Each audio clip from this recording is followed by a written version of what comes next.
Аминь. Во царстве Твоем помяни нас, Господи, и придешь во царстве Твоем. Блажени нищие духом, яко Тебе царство небесное. Блажени, блажеши, яко Ти утешатся.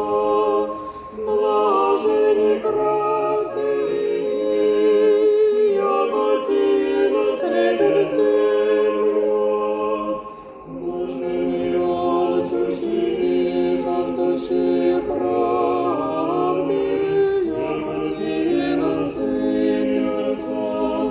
Блажени милостивые, яко Ти помилованы будут. Блажени чистые сердцем, яко Ти богоузрят. Блажени миротворцы, яко Ти сынове Божии нарекутся. Блажени избраны правды ради, яко Тебе царство небесное.